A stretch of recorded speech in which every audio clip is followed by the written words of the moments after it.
Hi everyone, welcome back to my channel. If you're new here, thanks for stopping by. I'm Carol and I hope you will consider subscribing. So today we are going to be canning up some beautiful rhubarb. We're going to be making stewed rhubarb. I thought that this would be a fun recipe to do. I've never done anything with rhubarb. I've had some requests for it and I also thought it would be beautiful to do for Mother's Day, and I'm going to show you how to use it to make a delicious dessert. Maybe at the end of this video, if not, I'll do it for a really short follow-up video. Anyway, today's recipe comes from the Canning Kitchen. If you have followed my channel very long, you know that I like this book. I trust the author of this book. She is a certified master food preserver, so I do trust her recipes. She kind of does some fun twists on some things, and her stewed rhubarb is no different. She has a recipe for vanilla bean stewed rhubarb. So pretty. So I thought we would do this for Mother's Day. I thought it would be beautiful. It's going to make a beautiful dessert, and it's a really quick and easy recipe to do. Now, as I stated, her recipe includes vanilla bean, which we are going to include, but I know many people like strawberry and rhubarb together. I couldn't find a recipe where it was tested for both of them to be together. You probably could, because strawberries are safe for canning, rhubarb's safe for canning, but instead of going that route, I wanted to allow the vanilla bean to shine too. So I'm not going to add strawberries, but I am going to use some strawberry extract. So we're going to have that strawberry flavor in the background. Now, her method for doing stewed rhubarb is a little bit different than the recipe that's on the National Center for Home Food Preservation. The one on the National Center for Home Food Preservation tells you to add your sugar and let it sit and let your rhubarb macerate basically and start to release its juices before canning it up. I don't want to take the time to do that, and she doesn't take the time to do that, which is what makes this recipe so lovely. So she's adding a cup of water instead. So if you follow the recipe from the National Center of Home Food Preservation, just know that theirs does not include adding the water. But this recipe lets you throw everything in the pot without the time to wait for your rhubarb to macerate. So you can do this either way you want to. I'm going to be using her method. So what we need is 2.5 pounds of rhubarb stalks. Now, she does make note that you can use frozen rhubarb, which I have done. I bought some rhubarb, didn't have time to do this, so I just threw it in the freezer until I had time to make this video for you. We need 1 vanilla bean, 1.5 cups of sugar, and a cup of water. Easy peasy, everything's gonna go in your pot. We are going to bring it up to a boil, simmer for 15 minutes, and then we're going to remove our vanilla bean, and then we are all set for canning. Modern canning guidelines state that we do not need to pre-sterilize jars or lids as long as we're canning for 10 minutes or more. We're going to be processing for 15 minutes. So I just have washed my jars and my lids and set them aside. I'm going to be steam canning. You can water bath or steam can this recipe. I'm going to be using my steam canner. So I'm going to have 3 quarts of simmering water in the bottom of my steam canner, and I'm going to keep my jars hot in my steam canner that way. You want to make sure that your jars are hot so that you do not shock them. So anyway, I'm gonna bring you in close and we're gonna get started. All right, you guys, so we are gonna start with our vanilla bean. I nabbed one from my homemade vanilla extract, so it's already slit open, but if you are using a fresh one, you just wanna make sure you slit it open so you can get to the caviar inside. And we are going to use the back of our knife to remove the seeds, because that's what we want in our rhubarb. Here we go. I have 9 cups of rhubarb that was frozen. Like I said, you could totally use fresh if you prefer.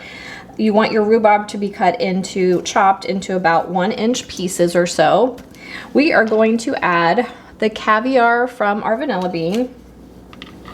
We're also going to add the vanilla bean stalk or pod itself.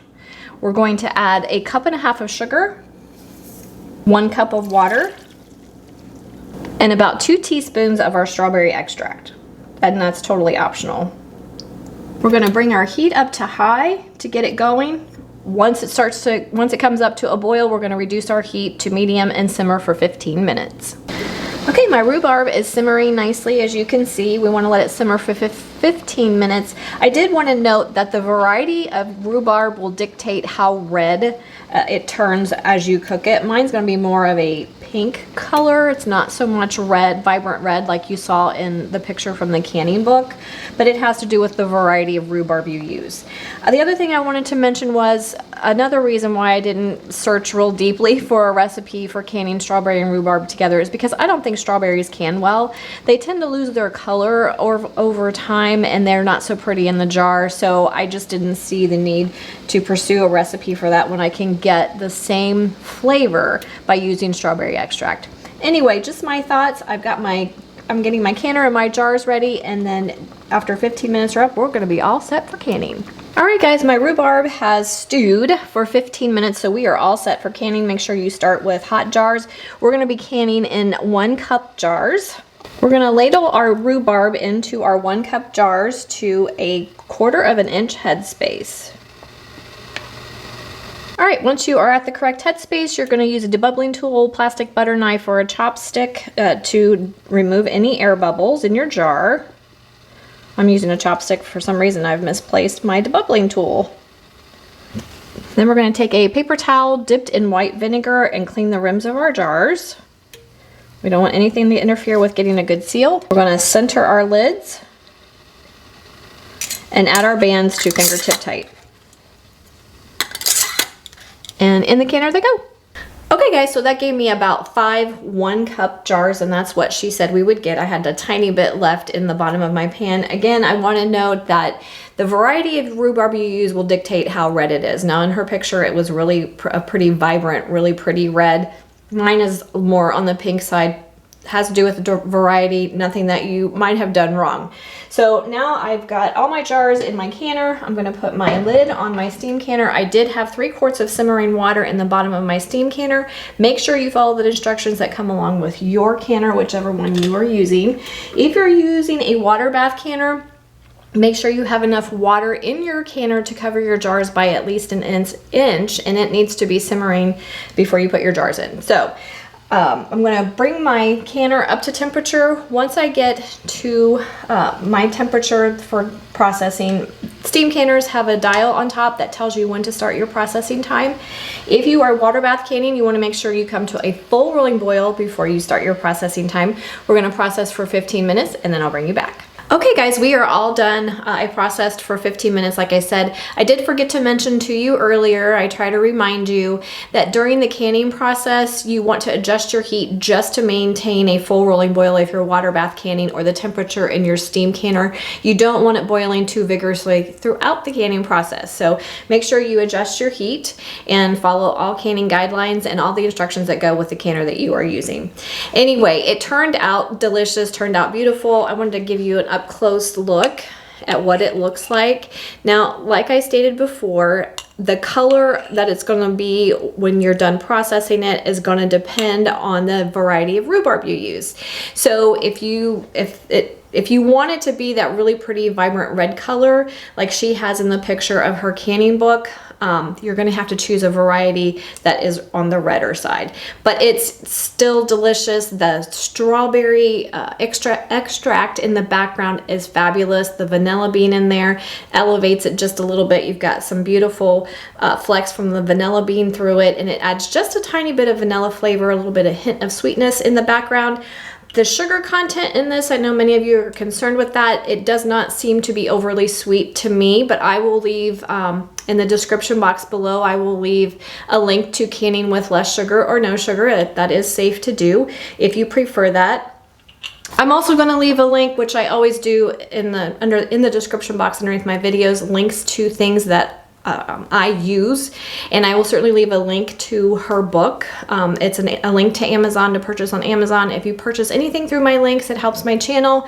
I get a very small commission, but it does help to support my channel if you choose to do that, and this is a great canning book to have in your arsenal. Anyway, this will be great for Mother's Day. You can use it on ice cream. You can use it on in between cake layers.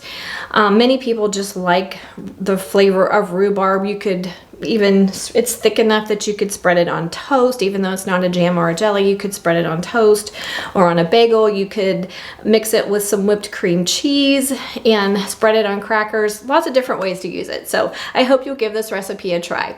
Thanks for coming along with me today, guys. I hope to see you next time. Have a great day.